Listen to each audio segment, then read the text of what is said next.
And we are live! Welcome to Thrive Talking, the Making Men Great Again podcast.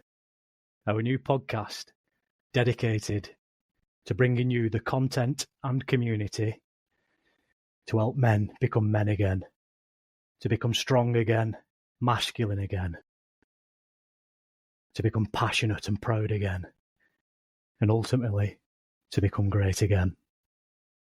So let me ask you, are you thriving? Sam, are you thriving, brother? Am I thriving?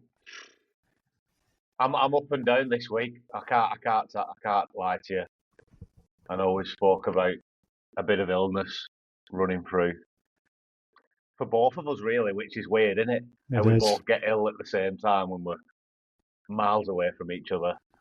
But other than that, in general, I am thriving, I'd say. And we're back again for episode 2. We're back. We're back in the studio. How are you feeling after the pilot, after the inaugural episode, the grand unveiling of Thrive Talking? It was good. I mean, it's took a bit of jiggery pokery. You could say that, to get it where I needed it to be on all the platforms, because I wasn't familiar with where it's supposed to go and how it got there. But we got there, got the artwork, got it on all the platforms. So yeah, good. Just fine tuning now, isn't it? You've done a grand job, and I'm very grateful. And at the end of the day, like we said last week, this is a brand new experience for both of us, and the whole purpose of this podcast is to learn and develop and grow and become better. And we'll see that with the podcast as we get into it. So good job. Absolutely. And I believe from the millions and millions and millions of listeners already across the globe, we've already had some feedback. I believe the listeners are thirsty for more content. Yes, this is true. For the millions and millions who've listened to it already, there has been feedback. Just hoping that we're going to get into some real proper subjects, get deep diving into what we are going to talk about, because people want to be hooked. They want to listen. They want to be kept. They want to know what we're going on about. So we're going to crack on with that. No, it's really positive that we've already obviously had some feedback from people, some positive stuff, some constructive stuff. But as we've said, obviously last week was it was an opening episode. It was the intention was just to introduce ourselves, introduce the podcast, and what the vision is going forward, and what sort of content we're going to be providing. But yeah, really excited to dive into episode 2 this week. And I should just take a step back and for any new listeners who may not have been with us for the first episode, welcome to Thrive Talking. As I said, I'm your host, Tommy, and as always, joined by my close friend and brother, Sam. Yeah, welcome to the new, welcome to the current. We hope you stick around and listen to what we've got to say, because it's hopefully going to benefit you and give you some insight on becoming better. Yeah. To recap quickly for those who didn't tune in last time or don't want to listen again and be reminded of how amateur it was, the whole purpose of this podcast is, we feel that men are under attack, particularly in Western civilization today. A lot of men don't have purpose or passion in their lives. A lot of men feel lost and alone. A lot of men are underachieving. A lot of men are, suffering, whether that's at home, in the workplace, in education, and health and fitness. Things are going badly wrong for a lot of men out there, and we want to change that. We want to curb that, and we want to change the trend and really help men make positive strides in each and every aspect of their lives and become great again. So yeah, should we get stuck in, Sam? Yeah, we definitely should. Just reiterating what Tommy said there, that this is all about making men better. So we're going to get straight into it. So first things first, what are we actually going to talk about this week, Tommy? Give us it. Yeah. So this week we're going to be talking about fuel and recovery.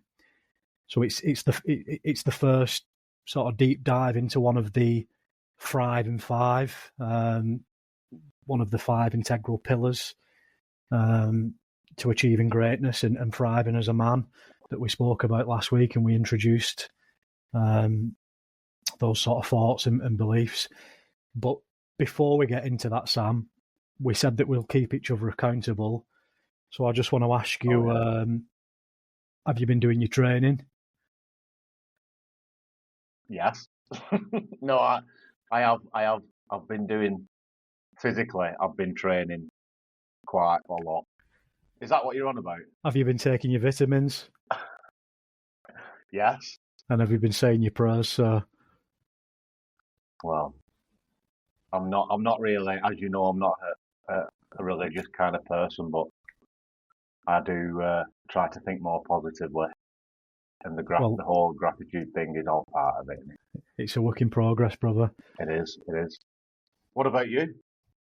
Yeah, so I was feeling really positive following the first episode, and I was finding a lot of consistency in everything that I was doing, including my training, my diet.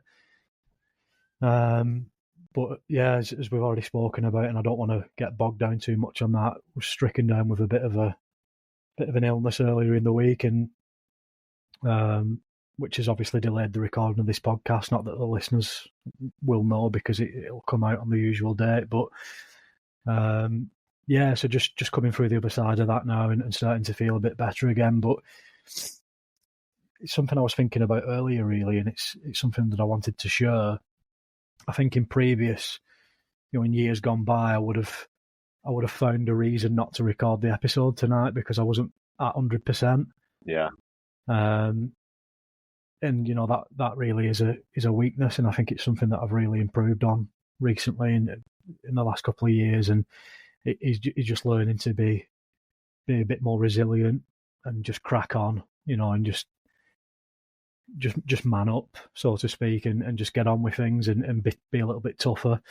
So yeah, I'm feeling good now that we're on air and we're recording the episode.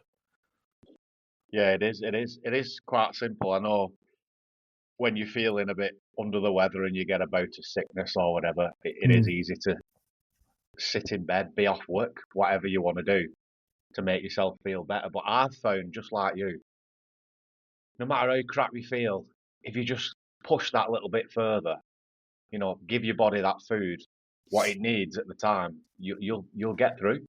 Exactly. So, but that's what we're going to talk about, isn't it? It is, and I did. Of course, I had a little bit of rest, and I give my body the time it needed, but I also forced myself up off the couch because I was in danger of suffering as the better half did let me know that I was in danger of suffering from PJ paralysis, which ultimately makes you feel worse. So dragging yourself up, getting a bit of fresh air, getting a bit of sunlight, just nipping for a nice light walk, still prioritizing that nutrition. Yeah. And you will feel 10 times better. But you also do have to listen to your body. If you've done too much and you just need to lie down, just lie down in it. Of just course. For a bit. You're not gonna miss anything by having a rest. No, and we know. Not at all. It's all simple about recovery in it. It's all about balance. Yeah, absolutely. So fuel and recovery. Firstly, I think we've spoken about fuel and recovery and what that encompasses. Obviously, it's the things that we're putting in our body, the things that we're feeding ourselves, the nutrients, whether that be food or drink, and recovery. The routines, regimes, the different habits that we have that help us recover and give our body everything that it needs to thrive ultimately and to perform well. So one thing I just wanted to consider first of all was how and why so many men are getting this wrong today. Yeah. I think it's frightening the amount of men that are getting this wrong. Whether you're out and about or whether it's at work, whether you're out for a meal, whatever the case may be, you see so many men who are just getting this so drastically wrong. And I think there's a few different levels to this. That there's people who are just simply uneducated. They've not had anyone who's led by example in the life, any role models who've taught them how to fuel themselves correctly, to eat properly, and to recover and prioritise sleep. There's people who are just a little bit ignorant to it. They generally don't care. And then there's people who actually do know. They do know that the things that they're doing the things that they're doing aren't necessarily good for them, but they do them anyway. And then there's people who sort of are conscious about what they're doing, about how they're fueling themselves and how they're recovering, but they're still not getting it quite right. So I just wanted to get your thoughts on that before we dive into it, Sam. What? No, yeah, I agree. I think we kind of need to give specific examples, don't we, on what we think, where we think they're going wrong, and what we think about it, to give more context. We will get into that. I just thought while we're speaking about this topic, it was important to sort of address why we're speaking about it. And I think some people don't realise the significance of it, and they're just sort of going through the motion. So I just wanted to highlight that. And again, to those listening, you might not agree with mine and Sam's opinions, but there will be things that you can level with. There will be things that you can get on board with. And just be open-minded. And what I would say to you, if whatever you're doing for you in your life now, if that's working for you, if you're thriving, if you're feeling good, if you're feeling fit and healthy and you're performing well, then don't change anything. But if there's something you're not quite happy with, if the balance isn't there, if there's some sort of underlying issues, if you feel like you could perform a little bit more, a little bit better, then just try something new. What have you got to lose? Yeah, exactly. It's we're not talking making like massive steps here. This is baby steps, starting where you're at and doing little things at a time. Whether that be, instead of being a typical British man and going to the pub every day after work and drinking yourself daft, yeah, feel free, go to the pub if it's a social thing for you. Brilliant, that's great. But don't take it that far. Don't take it too far. Balance that out with something else. Absolutely. That's just a little example of something where you can get better at. Absolutely. And everyone's got sort of different levels that they want to be at. Everyone's got different goals and objectives. You decide how far you want to push it, and what you're comfortable with and what you're happy with. If your sole focus is longevity and living forever, then you'll scrutinise this a little bit more and you'll take this a little bit more seriously. If you're someone who just wants to be generally healthier, but still have your poison and still enjoy yourself and let your hair down every now and again, then again you'll feel a little bit differently.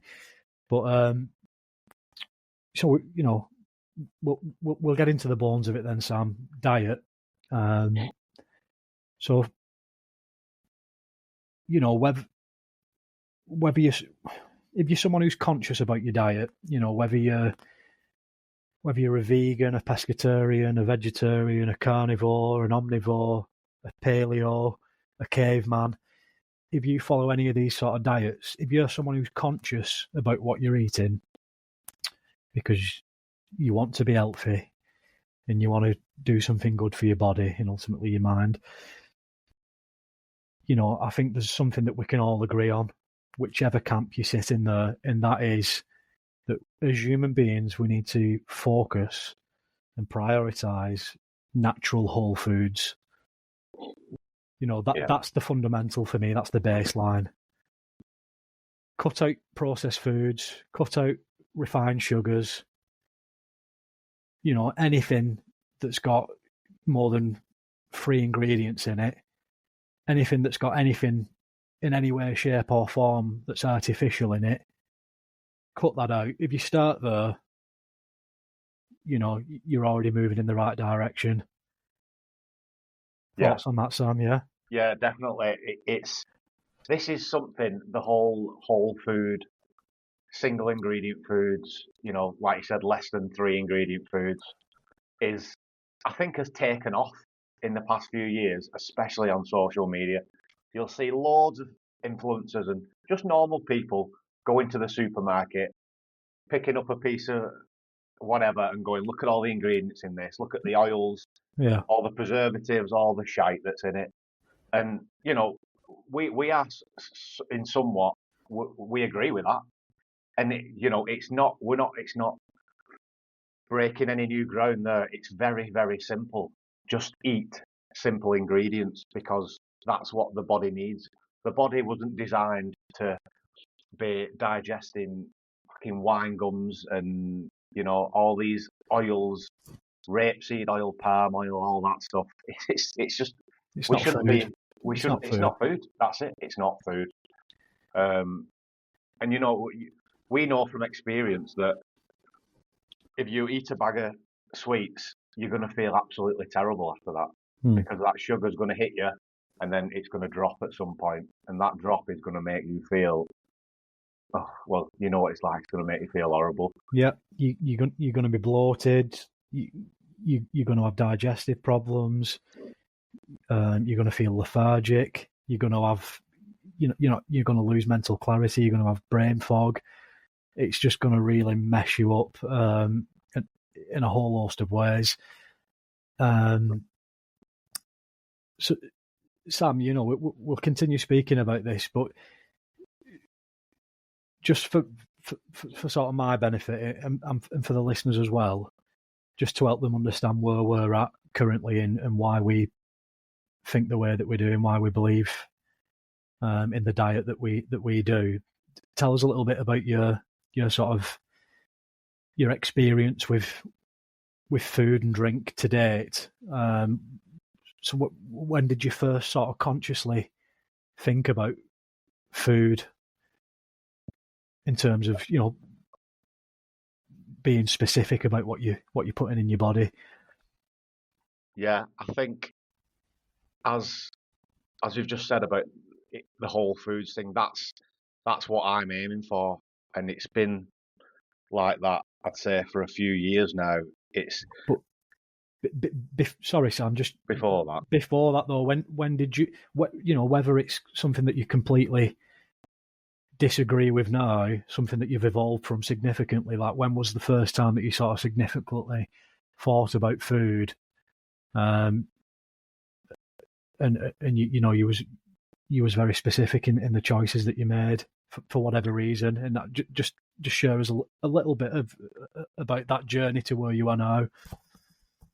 I can't really put a time frame on it, to be honest. It was through social media where I started watching people and how they are just being more conscious about the ingredients in food. I'm someone who, even from being a baby, I've never really eaten vegetables. I've not really liked the taste of them. And I don't like the flavours of them. And to be honest, still now, as a 30-plus-year-old man, I've got no desire to eat vegetables at all. And and I'm not an unhealthy person. I don't look unhealthy. I don't feel unhealthy. Well, lucky you. A certain Mr. Saladino came along. Yeah. You're right. That's it. And he told us, he told us that vegetables are bad for us. So, you're safe, mate. That's what I was thinking of before you carry on. I know where you're going with it now. It was through Paul Saladino, who is a strict carnivore, and you'll talk more about that because Yeah, you're a bit well, more. I mean, I was just interested to learn about your experiences, as a child, obviously still at home with parents, and what your experience with food was then, and whether you was thinking about it. And I know, like me, Sam, and because we sort of met around the time that we was both just out of school, and we was both into weight training and competitive sports. So I was just curious about what your thoughts around food was then, and whether you was consciously thinking about things and what your ideologies were at the time, and how they differ from where you are today. Oh, right, sorry. Yeah, I'm with you now. Back when I was seriously weightlifting, playing rugby at the highest level, I didn't really think about whole foods at all, to be honest. It was mainly just getting as much protein as I can in Yeah, my body, whatever that may be. yeah, And we'd just I'd eat a lot of pastas, rices, and stuff like that, thinking, oh, I'll eat the carbs because the carbs will fuel me. I'll smash the protein because that'll make me look big. It'll build me muscle, which it does. It does, but it, and, it's what foods you're eating for that protein. You and know, what was food like at home before you sort of became a little bit more independent, where you could make your own choices? um, Was food it at home for me was it favourable? Was it good? Was it average, or was it not? Looking back, was it not actually good through no fault of yeah, parents, just through misinformation, education? We know, Sam, that a lot of what people have been told, particularly generation that's gone before us, has been wrong. They've been told that health foods are bad for them, and that yeah. foods that aren't food at all are good for them. It's been really confusing for a lot of people, and I think that's where we've seen a real decline in people's health, because the information that was being given um, from people in authority, from reputable organisations, was incorrect. And I think that's failed a lot of people. So I'm just curious what it was like in your household growing up. Yeah, it was just a basic diet, really. I think it was whatever my mum could rustle up. Yeah, Really, at the time, it was some form of meat, a carb, and some veg. Reluctantly, I mean, she still tried to give me veg, even though I didn't like it. But there was no frills. There was definitely no thought of, oh, let's get the as whole food as we possibly can. It was more for convenience. Do you know what I mean? convenience. Like, Yeah, and yeah. that's the problem, isn't it? The convenience. If if you're a parent, you want to feed your child the best you can, but you also don't really have time to be going through all the ingredients of the foods And to give them. So I, I it's think like turkey dinosaurs and chicken nuggets, which I think is you've hit fine the by me I think at you've the hit the time. nail. I think you've hit the nail on the head, Sam. Really, that convenience has been a big problem in this country. Convenience and misinformation, um, because I don't think people have consciously thought about food and the actual correlation that has with their health, um, for a long time in this country. And it's becoming prominent now, and that's really encouraging. There's still a lot of work to be done, but I think sort of in the generation of our parents and us, growing up, food hasn't been thought of in that way. Whereas, in contrast, if you look at sort of Mediterranean countries and some of the Asian countries, food isn't thought of as a convenience. It's a necessity. It's for sustenance. It serves a very important purpose.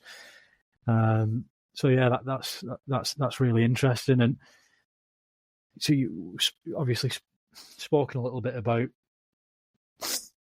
your background there and your experience today. So, is there any other sort of diets that you've? I don't like the word diet, really, but we'll use it. We'll go with it because I can't think of another word to sort of describe what I'm trying to say here. But is there any other sort of diets that you've tried before getting to where you are today?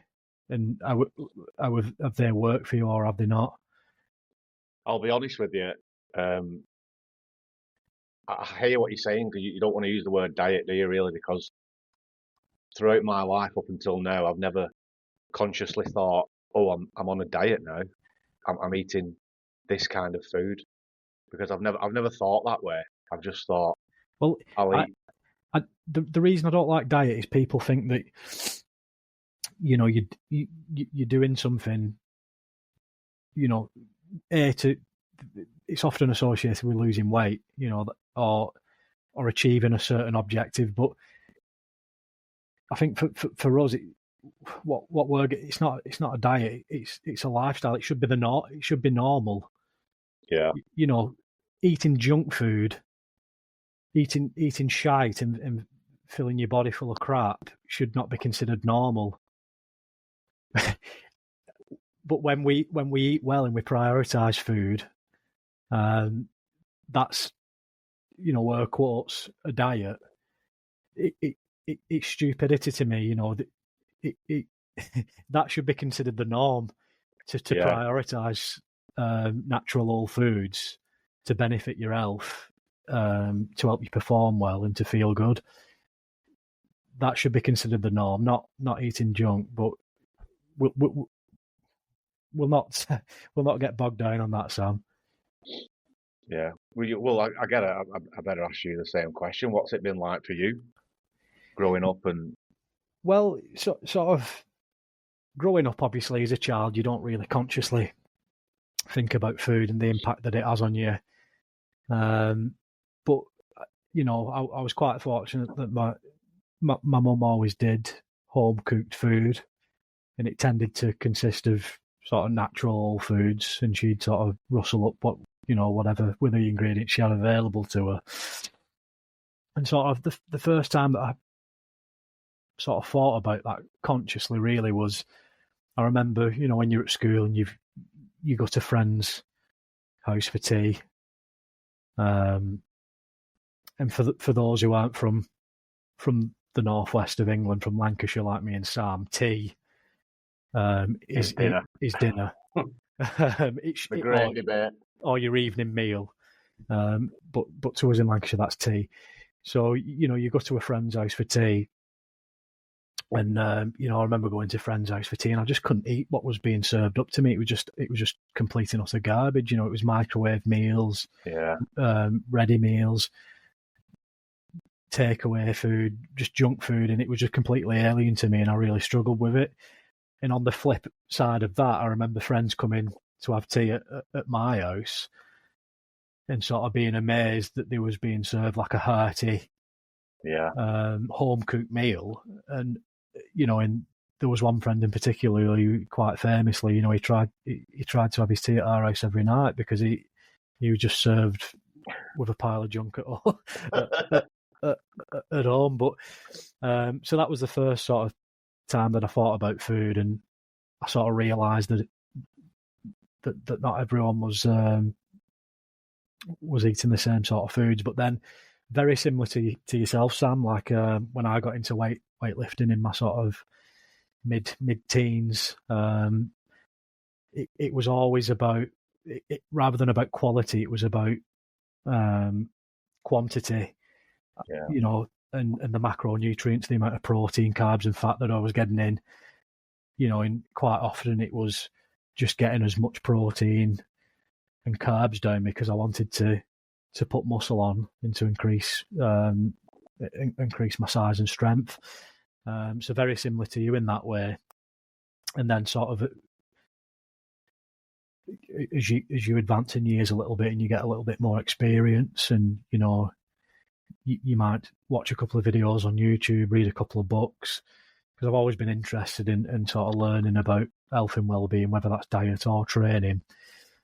I have experience with a couple of different things. And I think it was about 20 2015 that I first sort of looped into to carnivore diet. It was getting a little bit of traction on social media at the time, and a couple of the guys on YouTube that I was watching were sort of talking about it. So dabbled very lightly in it back then, but then sort of fell away from the health and well-being thing again and fell back into bad habits. And it's only in sort of recent years that we've been talking about this sort of stuff quite a lot, that good old Dr. Paul Saladino's come on the scene. He's done a hell of a lot of good in this space, and he's put a lot of positive light on carnivore and animal-based diets, and I believe he coined the term animal-based, which we'll speak about a little bit more. So yeah, that's where we're at today. Really, we have to mention Liver King as well, don't we? Because there was a time when he came about where that really was like, wow, this guy is just eating pure organs, meat, and he looks absolutely massive. Look at him. But we all know what happened there, don't we? Yeah, and that was enhanced with a needle. I think anyone with whatever your thoughts on Liver King are, there's one thing for sure. The guy was an absolute marketing genius. Yeah. And we can't knock the way he trained either, can you? You can't knock his intensity in the gym and his physical. And his life, his ancestral tenets, and his I think all of that was absolutely great. It's just the fact that he, I think this podcast we want to encourage honesty and integrity. Yeah. In the fact that someone could come on and sort of lie about things and make quite naive and I don't know what the word I'm looking for, people who are easy to sort of manipulate, believe that that's achievable through eating raw. And organs are great, and we'll speak about that a little bit more shortly, but he tried to make people believe that was attainable without the without the aid of good old vitamin S. But performance enhancing drugs. But yeah, I do agree with you. He is responsible for turning a lot of people towards sort of the ancestral diet and the benefits around that. But I think Dr. Paul Saladino, obviously the far more credible source of information there, and I know he's had a huge influence on both me and yourself, Sam. Yeah. So that's where I'm at today. We've spoken about prioritizing natural whole foods and why that's important, but more specifically, I believe that the animal-based diet is the optimum way to fuel your body and help your body in its recovery. Yeah, I just need to come in there, Tommy. I just remember things as we're talking, so if I don't say it, I'll forget.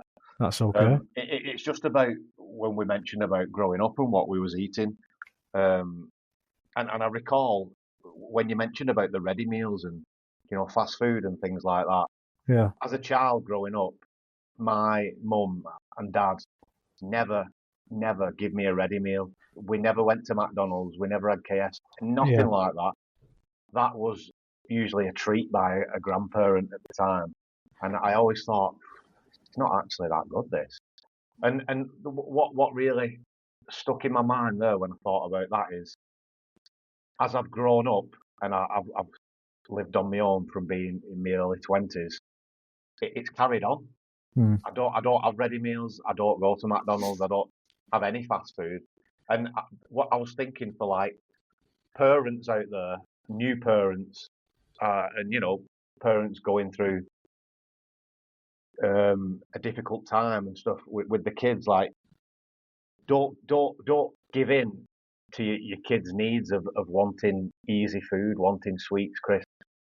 Because when they grow up, hopefully it'll carry on into their adult life, and they won't be going to McDonald's, That's which results in obesity and all these diabetes and everything. It's true, isn't it?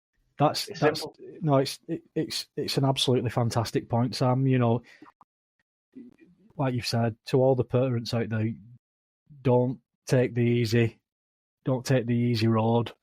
Don't let convenience take priority over what your children actually need. What they need is proper nutrients, not not bullshit masquerading as food, to put it lightly. And they need a role model. They need someone to lead by example, and it's learned behaviour, Sam. Like you've just said, you weren't given that as a child. Throughout your childhood, you were sort of shown by your parents to eat home cooked proper food. The same can be said for me, and we've carried that through into our own adult lives and our own independence. And we don't do that. By contrast, if you look at children who've probably been given takeaway meals every night or ready meals, and they've been allowed to eat sweets every day, I guarantee if you look at them now, 9 out of 10 of them are probably, obese. They've probably got an autoimmune disorder of some type. They're probably in really bad shape. They're probably still eating sweets, takeaway, ready meals, processed foods. And if they've got kids of their own, that trend has probably continued, and they're now imparting that. I'm trying to be careful what I say here, because I don't want to be too profane with my language. But yeah, no, it's a great point, Sam, and I'm really glad you've raised that. It really does stick with you from childhood. It's only been the past few years I've thought, when I've really thought about it. Yeah. I thought, flipping heck, what a great job my parents did. Yeah. Of not letting me go down that path, and it's turned out well, because I'm healthy. I'm in half decent shape. But we'll talk about supermarket food, and if you're a young parent nowadays and you're trying to feed your kid the best you can, you're stressed, you've had no sleep, you're going to go into the supermarket, you're going to go down that baby aisle, children aisle, and you're going to see all these ready-made foods. You're going to see like purees and what it says organic meals on the packets, but it's not. This is the problem in it. It's not. It might say organic, but it's probably the concentrated version of a vegetable. And what's the harm in you walking a little bit further down that aisle and going picking up some actual vegetables? I know we're animal based, but there's nothing wrong with giving your child vegetables. Well, is there at all? Well, like I said, Sam, if something's natural whole foods is the baseline. Natural whole foods is the baseline, whether that's meat, dairy, eggs, fruit, and vegetables, nuts and seeds. Yeah.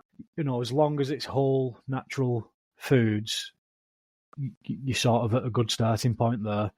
But you've led me nicely to something I wanted to speak about there, Sam, about when people are out shopping, whether it's grandparents, parents, or you, the listeners, as men, read the damn ingredients, because so many people fall foul of this. Clever marketing by manufacturers that should be held accountable. And I'll give you a very recent example, Sam. I was back home in Lancashire on the weekend visiting parents, and we had a meal at my mum and dad's on, I think it was the Friday night, and my mum, bless her, she makes good home cooked food, but there's still some stuff in there because of general lack of awareness or understanding of certain things that aren't good for you or things that you should be prioritising. They always bang on about salt, table salt. Scrap the table salt. It's cut with glass. It's got all sorts of crap in it. It's not a natural product. And get some good natural quality sea salt, big nice crystals. The ingredients 100% sea salt. That's the only thing that should be in your salt. So I see this salt that's laid out on the table, with the condiments to go with the meal, and I'll call them out. I think the company was Bats. If you're familiar with them, I'm not sure which supermarket it is that stocks them, but it's one of those that regularly, they provide a range of condiments in one of the supermarkets. And big, very clever marketing, but very naughty as well. Big label, Bats, and on the front label it said ingredients sea salt in very nice fancy writing. It looked very appealing. I thought that's interesting. Picked it up, turned it round, and the small print on the back: ingredients sea salt, anti-caking agents, and some, I can't remember what it was, but it was some form of cyanide. Believe it or not, some. Not quite enough to kill you. That's the thing, isn't it? But my mind was blown, and I just said that highlights the importance of checking in ingredients. No matter what the label says on the front, the nice pretty label, that is designed to be misleading. It's designed so someone will pick it up off the shelf, think it's attractive. It tells them everything they need to know. They put it in the basket and they make the purchase without ever turning around and looking at those, that small print on the back. And I think that really highlights the importance. And, I think, frankly, it's disgusting that, companies can get away with that. It said ingredients on the front, sea salt. Yeah. Now, if the product's that good, if it's healthy and, there's nothing wrong with it, why did they refrain from listing the further 2 ingredients on the front? Isn't that curious? It's mind-blowing. But that's what people see when they go to pick up that specific item, don't they? If they can't be bothered looking on the back, they think, that's salt, we'll get that. Brilliant. Yeah. Folks, if you take anything away from this episode at all today, let it be read the damn ingredients when you do your shopping. Yeah. And encourage, your partners, your parents, your brothers, your sisters, your children, whoever it is who may be going in to purchase something that they're going to put into their bodies or on the bodies, which is something for another episode perhaps, Sam, but, read the ingredients and understand what it is that's in the product that you're putting in your body. Yeah, it might take you an extra couple of seconds to do that, but it'll be worth it in the long run. Yeah. When you're 60-year-old and you can't get out the chair because you're stricken with all kind of illness, it'll definitely be worth it, won't it? Exactly. I just can't comprehend why anyone wouldn't do that. But hopefully, that's what we're here for. Hopefully, we're going to encourage more people to start doing that and to start prioritising better foods and feeling better. So, tell us a little bit about your diet at the minute, Sam. We've spoken about very loosely what it is, but tell us what you're prioritising. What is that diet and what does it look like for you? Yeah, so like we've said, I try to be as animal-based as I can. Now, there is a difference between animal-based and strict carnivore. Animal-based being as simple as it sounds, eating the foods what come from an animal. That being meats, dairy, honey, and forms of dairy. So we're talking like butter, the butter and milk. just things what I believe that the body needs. Eggs as well, obviously. Sorry, yeah. I forget eggs. Eggs is one of my favourites. But yeah, it's as simple as that. I mean, there are carnivores out there, like I think Eddie Abu is his name. He'll just eat a steak and about 6 eggs a day, and that's all he eats, and that works for him. He's thriving. And this is what works for me. I should mention, yeah, I do have sourdough as well, because it's just I'm partial to a bit of toast, as we all are. But that's the basics of it, and try to drink much as water as you possibly can. I'm not really a big drinker of alcohol, so that's easy for me not to do that. I was just going to ask you about drink as well. What fluids are you sort of putting in? Yeah, it's basic. I don't drink coffee, so it's a cup of tea, a good old British cup of tea, and then water throughout the day. Because that's what we need. We need water, don't we? Yeah. Yeah. Same to you. What about you? Yeah. So obviously you've sort of outlined what the animal-based diet is there. It's prioritising those animal products. Also supplemented with fruit. Yeah, of course, to miss that out. And that's what I try and prioritise day to day. Do I eat other things? Yeah, I do occasionally. I do eat vegetables. One of the main barriers for me, I'll ask you about this shortly. So one of the main barriers for me is obviously having a young family.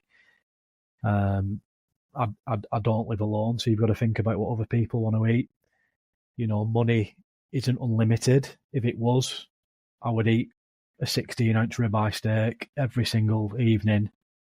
Yeah, with probably 4 eggs, and a pineapple or a mango to go with it. But money isn't unlimited. I've got to think about my partner. I've got to think about my son, and we try and eat together as a family. So that's one of the barriers to animal based. That being said, it is still quality food. It's still prioritising meat. Usually have some form of a vegetable in there, and in terms of carbs like grains and potatoes, typically, if we are having something like that, it would be a little bit of rice or some potatoes, preferably sweet potatoes. They work really well for me. Yeah. And like you, Sam, I do really enjoy bread, but I'm very specific about the bread that I eat. And also like you, it's sourdough. The missus has started making her own bread now, as you're aware. I think you've tried some actually. Yeah, it's 3 ingredients. It's flour, it's sea salt, and it's yeast, and obviously a little bit of water as well. So if you want to include that, 4 ingredients, but compare that with 99.9% of the ingredients on breads that you'll pick up off a supermarket shelf, and you've probably got about 30 less ingredients, and that is what bread should look like. Bread isn't really a natural single ingredient whole food, obviously, but it can be part of an healthy, balanced diet, and there's no reason why you can't eat bread. But I would say in moderation. I personally tend to only have bread on a weekend, and it's a bit of a treat. That's just the sourdough is a simple swap from your everyday 50p loaf that you can get in the supermarket. Yeah. And you only have to put them next to each other, and you'll see one's got 3 ingredients, the other's got 20. You know what I mean. Make your own. Sam, you spoke earlier about convenience being one of the main problems. We actually worked it out recently. for the bread that's being made in my house, it's 80p a loaf, and the loaf's probably two or three times the size of the loaf you'll get from the shop. It's 10 minutes prep, and I think it's 40 minutes sort of cooking time. Yeah. Obviously, you have to let it prove in between, but it's not a great deal of time out your day. If you want bread, but you also want to be healthy and you want to thrive, then it's not out of the realms of possibility to actually make your own bread. So give it a go. Don't knock it till you've tried it. And if you're like me and you've got some, you're fortunate enough to have someone in the house who will make it for you, then we've got to count our blessings, brother. Yeah, I just want to go off the bread thing and try to give people listening the reasoning why we think, specifically eggs, steak, dairy. Why is that so good? Why are we eating that way instead of eating a load of veg or stuff? And I've just got it up now. I'm just looking at the nutritional profile of a ribeye steak and an eggs. And anyone can Google this. It's no secret. You look at a ribeye steak. There's about 30 different vitamins and minerals just in that steak alone. I'm looking at it now. You've got vitamin A, B, D, E, K. You've got all your omegas 3 and 6. You've got choline, zinc, magnesium, copper. There's so much good stuff in that. And people don't think that. They look at a piece of steak and they go, "Oh, it's red meat. It's fatty. Well, it's bad for you."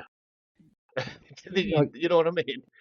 It's simple. It's because we've been lied to, and there's been a lot of misinformation because there's been a lot of very powerful people who have profited from selling this misinformation and these lies, telling us that health foods are bad for us. We'll not go too far into this because we could go on forever, Sam, and we will do this eventually. But we could spend full hours and hours long episodes of the podcast speaking about very specific things. And one thing I am conscious of is I don't want to be too scientific on this podcast, because I want it to be digestible to the average, your average bloke who doesn't necessarily need to know about all these different studies and the nutritional profile of a baked bean versus an egg yolk. I just want to make it really easy to digest for the listeners and easy to understand, in something for them to relate to. But you've made a great point, Sam. We need to obviously to highlight why we believe that that's the optimum diet to follow. And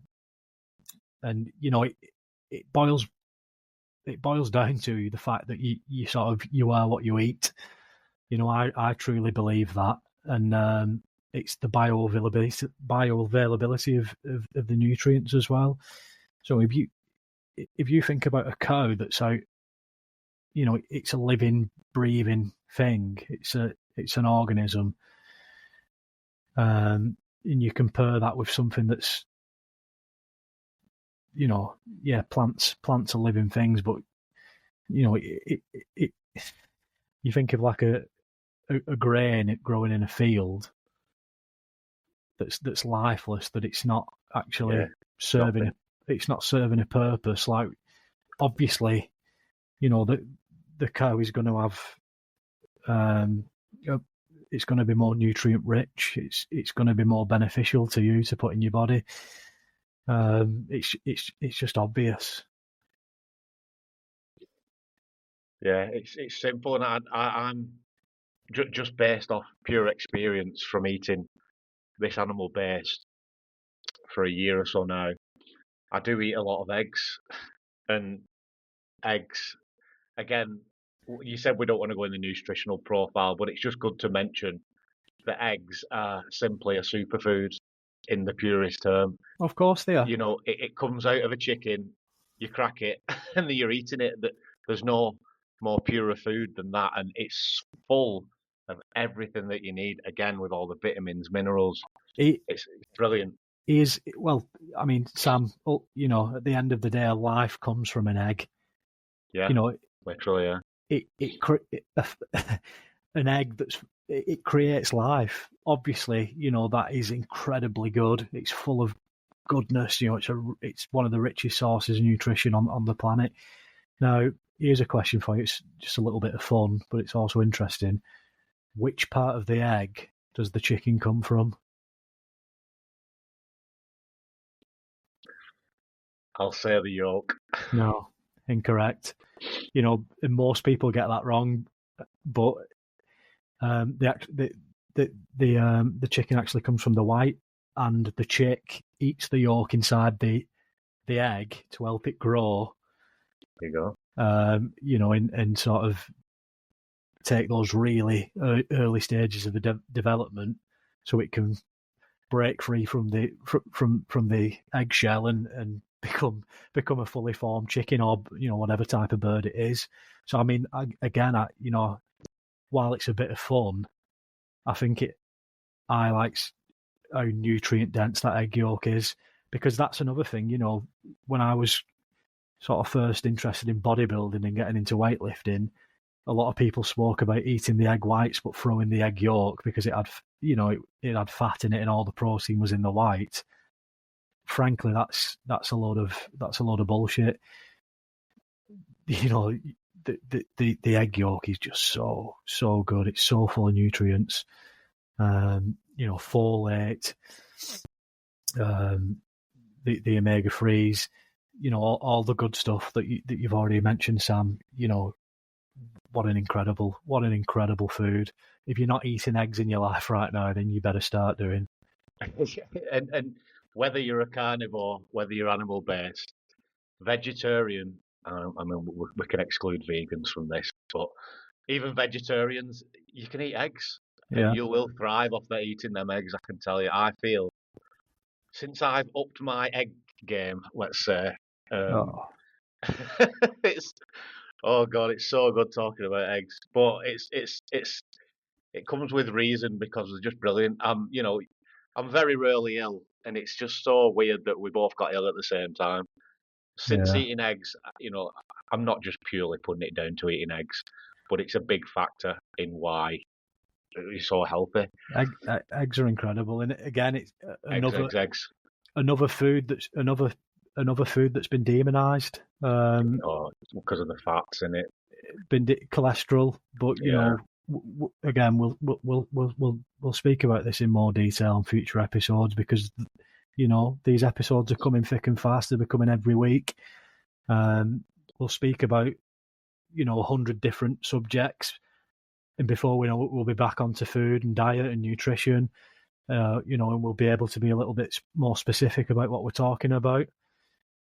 At the moment, we're just introducing these different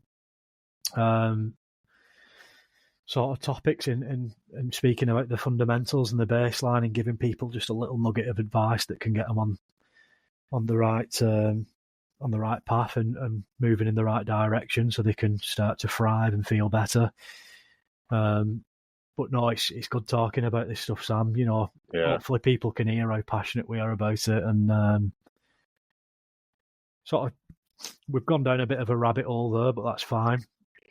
You know, that's hopefully why this podcast will be a little bit entertaining, and it won't feel too regimented and sort of scripted, and a little bit more natural and organic, which is how we wanted the podcast to be. But speaking about, you know, the animal-based diet, for me personally, and why I think that it's the best, you know, sort of just around COVID times, you know, I made a decision that I wanted to take back control of my own health and well-being. You know, I'd slipped into some really bad habits in the previous years. and I'd put on quite a lot of weight, and I wasn't feeling great, physically and mentally. I was very lethargic, didn't have energy. I'd lost a lot of muscle mass, suffered with quite a lot of gastrointestinal issues and bloating. I wasn't sleeping very well at all, and I decided that I wanted to make a real change and take back control. And I played around with a few things, and I finally came upon the animal-based diet. I shed 3 stone quite quickly. I became lean again. My skin issues cleared up. I've suffered with eczema pretty much all my life. That cleared up very quickly.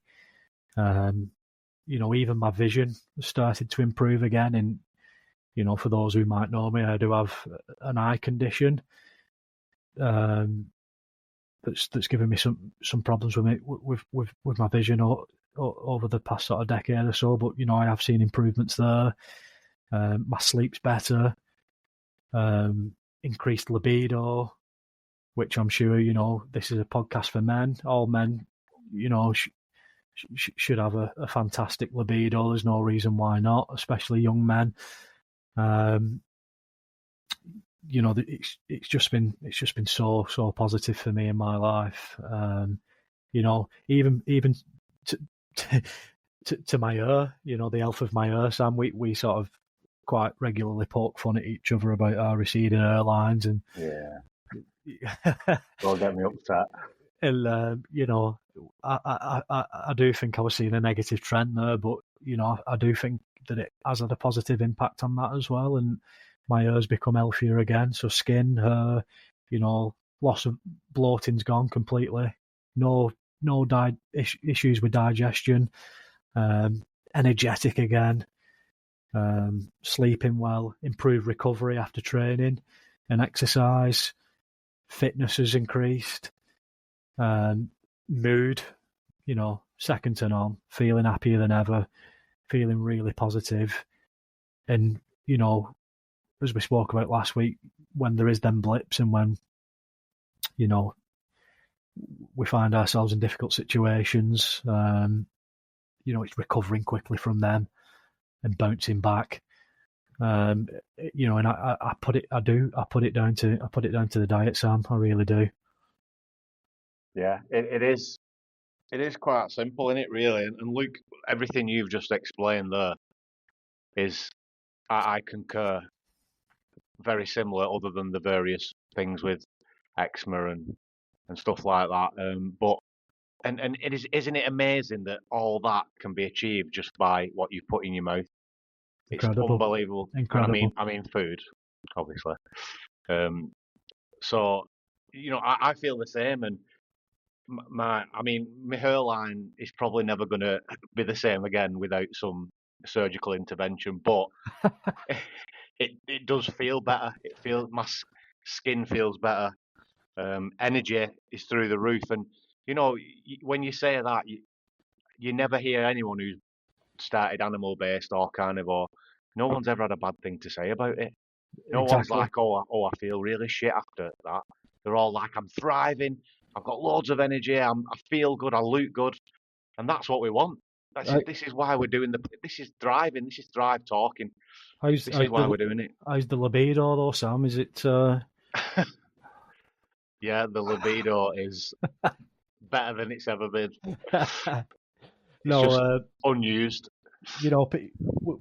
We're at that age now. Obviously, we're in our 30s and we're getting older, and people often think that you sort of pass your best when you sort of hit 30 and start getting advancing in years. But I genuinely feel like I'm aging like a fine wine, so to speak, and I think my best years are ahead of me. Physically, mentally, aesthetically. I genuinely think that I'm improving, and long may that continue.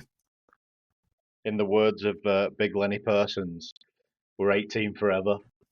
Precisely, my friend. God rest Anyway. his soul. Now, we're sort of we're a little bit pressed for time. I don't want the episodes to go on too long, so listeners get bored and they get disinterested, or we I don't know. So there's still a few things that we want to speak about. So let's quickly sort of round up on diet and fuel, and how that obviously affects your recovery. If you're getting the right nutrients in your body, you're giving it everything it needs to grow and recover and help you sleep, as I've just spoke about. So, quick fire advice to the listeners, and a quick recap. Obviously, we've said baseline, scrap refined sugars, any sweets, treats, biscuits, junk, crisp, pop, fizzy drinks, all that bullshit, scrap it. Natural all foods. So, anything that's natural, anything that's all single ingredients, at the very most 3 ingredients, 4 ingredients, nothing exceeding that. Taking it, a step further, Sam. What we're telling them, animal-based diet, what we're advising people to do, give it a try if you've not already. Yeah. And don't be scared of eating things like proper butter. Don't be leaning towards the margarine because it's low fat. Get the most organic milk that you can buy. If you can get raw milk, get raw milk. It's not going to kill you, we promise. It's absolutely brilliant. Little changes like that will change your life. It really will.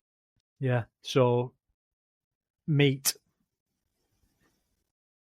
and don't be scared of the fat, like Sam said. Meat, dairy, so full fat yogurt, butter, milk, cheese, Sam, we love cheese. We love cheese. Eggs, obviously, we wax lyrical about eggs. Sam was getting a bit overly excited.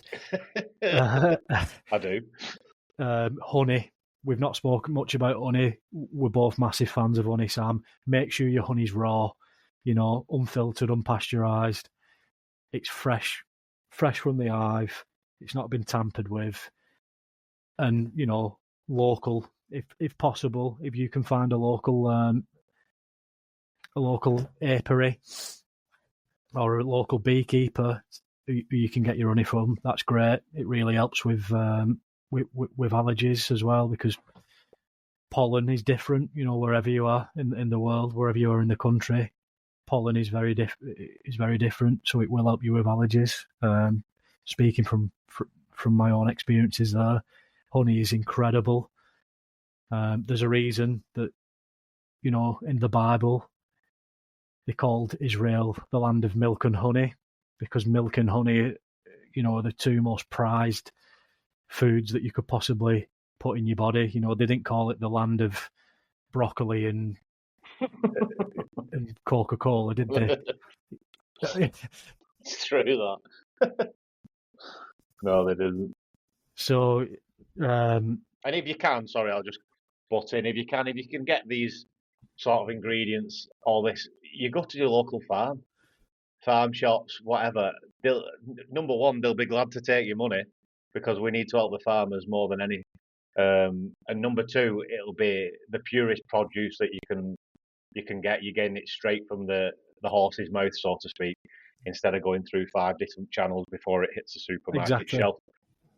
If you can afford it, do it. If you've got the time to go, do it. If you've not, go to the supermarket, pick the most organic things that you can. It's as simple as that. Whatever your what Sam's just said, exactly. Whatever your personal circumstances are, just do the absolute best that you can with your circumstances. Some people are more fortunate than others. Some of us have more disposable income. Some of us,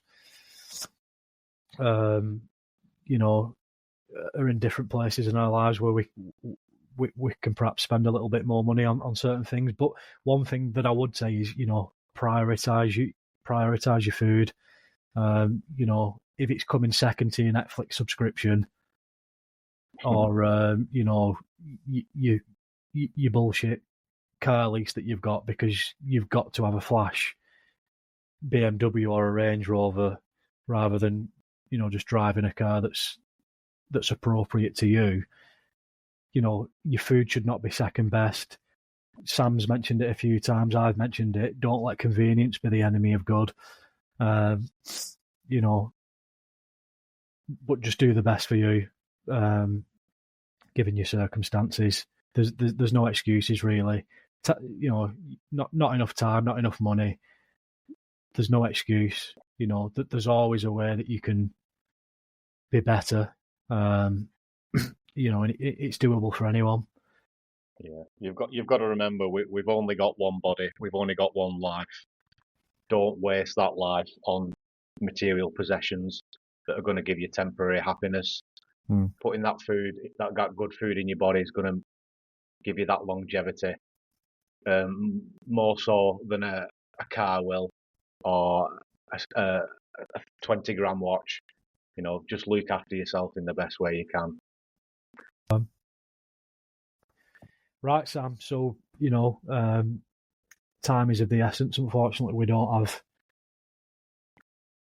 have all night to continue, as much as we're enjoying ourselves and sharing this information with the listeners. It's been really enjoyable.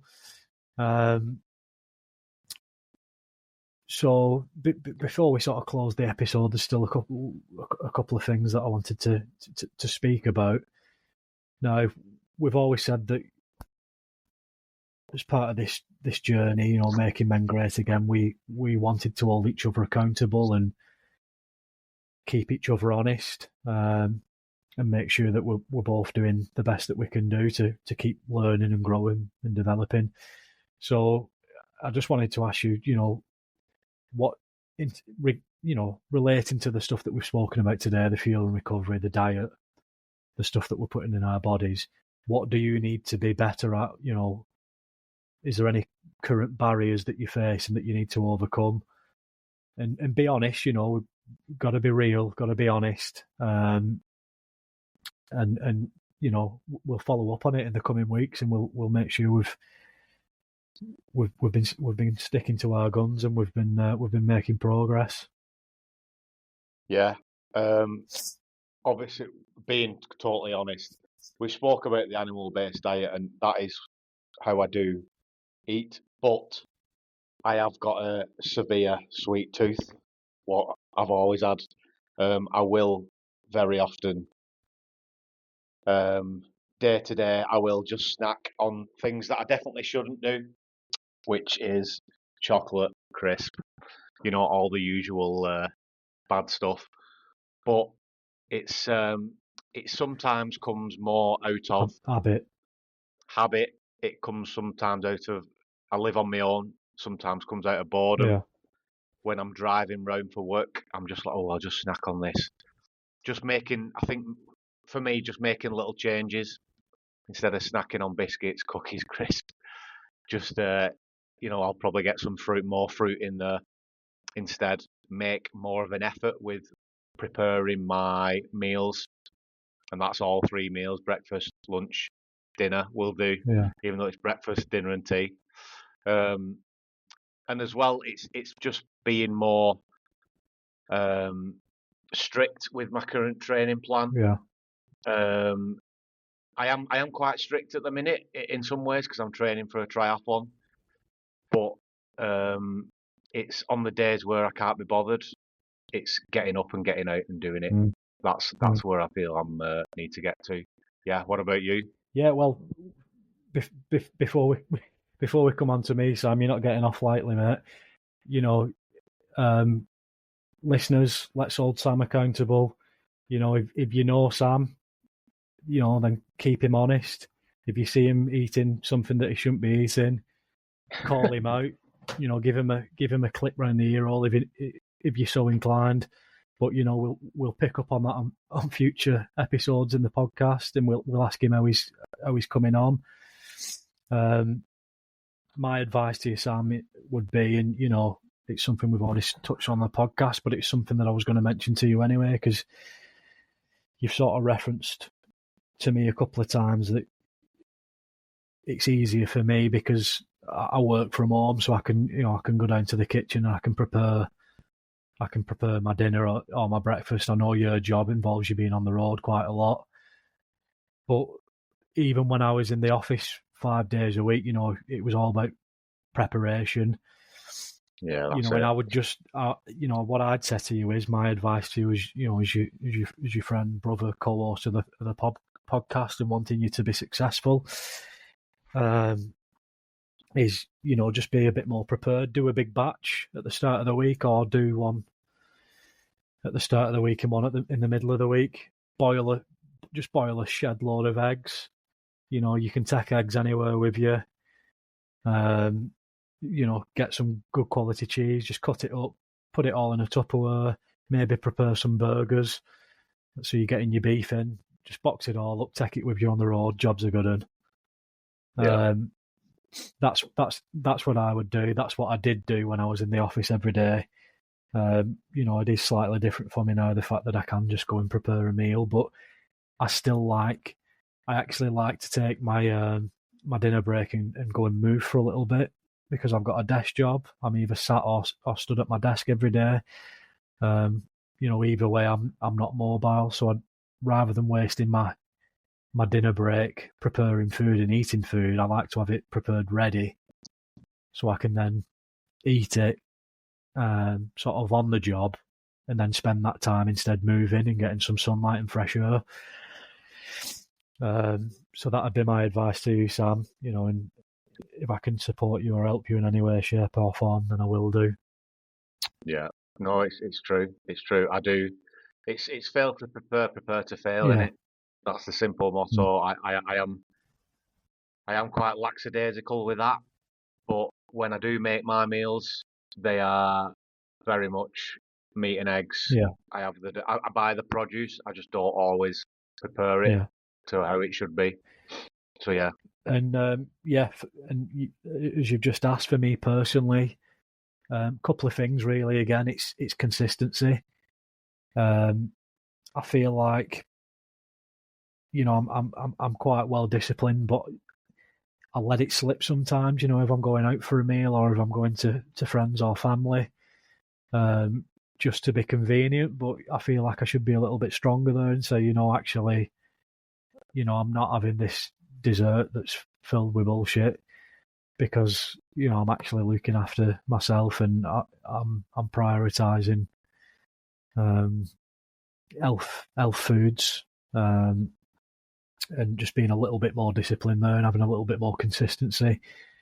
Also, I've fallen into the habit of eating quite late in an evening before bedtime, which isn't necessarily a good time to eat before sleep, which is something that we'll speak about next week, Sam. And then also, I spoke a little bit about being unwell earlier this week. And sometimes, it's the complete opposite of what you should be doing when you're unwell. Because more than ever when you're unwell, you should be prioritising foods that are nutrient-rich, that are going to give your body everything it needs to recover. But in actual fact, just purely through habit, of being younger, and some of the things that were typically associated with being ill, I actually sometimes do the opposite. And even though I know it's not good for me, I do stuff because it's a comfort. So I might have some ice cream, or, and when I say ice cream, I mean quite a lot of ice cream. Or I might have like a Lucasade drink, and it's complete and utter crap, and I actually feel worse for it. But it's just an habit, so that's something that I want to be a bit better with going forwards. Yeah, it's a little bit of comfort, isn't it? When you're feeling crap, you just want that like comfort food. You want someone to almost hold you and say everything's going to be okay. It is, but it's stupid because, like I say, it defeats the object, doesn't it? More than ever, you need those nutrients and you need those health foods. Yeah. So why do we default to these bad habits? It's silly. Anyway, there we go. It is. You've heard that. You've heard that from us both. We've both been honest there. That's what this podcast's all about. It's accountability. It's self-awareness. It's being better. We're on this journey together, guys. So reach out to us. Sam's going to tell you where you can reach us, how you can interact with us. But let us know your experiences. Let us know your journey with fuel and recovery so far. Your journey with food and diet. What your current experiences have been in life. What's worked for you. What's not worked very well. Let us know the current barriers that are stopping you from thriving. And if we can, we will help support you. That's what this community is all about. So, Sam, before we finish off, something that I thought would be a little bit fun, and it's something that will continue each week, hopefully, relative to obviously the subject matter of the episode. Right, you're banning one thing. You're completely banning it. You're wiping it off the face of the earth. People can't consume it anymore. What is it? What, like literally anything? Anything. It's like, room 101, if you like, what you're putting in room 101. What's gone? Wow. You've hit me with something hard there, haven't you? It's a little bit of fun, but it is. But it's one of them where I have to really think about that. What could I easily live without for the rest of my life? Oh crap. Let me have a little think about that. Just having a little bit of think about that, Tommy. It's quite a tricky one, really. What I'd say currently, I'd say vapes. No. What's wrong with that? No, you've misread, mate.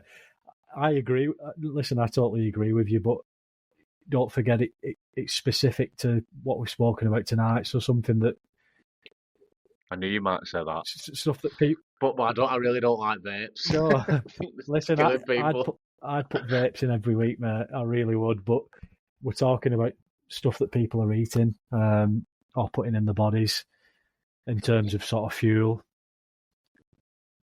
Yeah, in terms of that, I'd just probably eradicate like refined sugar. Right, so you're not being specific at all. You're not giving the listeners much, though. I tell you. I know, but what can I say? I don't want to eradicate chocolate. I don't really, I'll tell you what I'm doing. I'm getting rid of every form of milk that doesn't come from an animal, because it's not milk, and it that just really annoys me. There's no such thing as oat milk. There's no such thing as almond milk or soy milk. It's complete and utter nonsense, is what it is. Get it gone. Get it in the bin. They're going to start milking inanimate objects at some point, like bricks and all sorts, to squeeze the last drop out of everything. Yeah. Call it milk. But yeah, I agree with that. It's ridiculous. But I'm sure the vegans and the vegetarians and many other people will argue that it's nice, so it gives them pleasure. But yeah, I'm with you. Is it a natural whole food, Sam? No, it's absolutely correct. Not. No, couldn't be further away. Get it gone. Get it gone.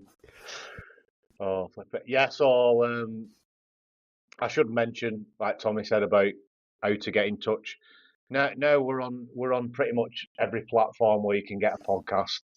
There is you can review on most of them. I'll see that in like a monthly update, and so far there has been a couple of 5-star reviews off the first introduction, which is good. Go. I saw it. It's only a few, but it's a start. As far as getting in touch, was that you can leave. Was that the millions in Mongolia, Sam, and around the world? That was. It was in the farthest parts of the Chinese province where they did it. But if you do want to get in touch, if you want to have your say, we've got an Instagram page going there. that's probably the easiest way to get in touch for most people. If you've got Instagram, just drop us a message on Yeah. there, and I'll definitely have a chat, see what you Yeah. think. We might even get some people on who've got strong opinions against what we're saying, and that'll be even better. Listen, if you're a man and you're dedicated to self-improvement and you want to be better and you want to thrive, whatever your thoughts or beliefs, so we're on the same page there, and we're interested in what you've got to say. And as we spoke about last week, we are going to have guests on. We're going to have we're going to have many everyday normal blokes on talking about how they've found success in their lives and what's working for them, and let them share their experience with the audience. That's something we're really looking forward to. And as Sam said, please reach out to us. If you're listening, thank you for tuning in. But take that a step further, leave us a review, get in touch. And thank you very much for joining us on this adventure and this journey to making men great again. Yeah, thanks everyone for tuning in. Let us know, and we will most definitely see you on the next one, part 2. Next time, Sam, we're talking about fuel and recovery again, but we're honing on the recovery aspect. We're talking about routines, regimes, and habits that can help us in our body's recovery. So, yeah, we'll see you next time. You've been listening to Thrive Talking, the Making Men Great Again podcast. Until next time. Bye.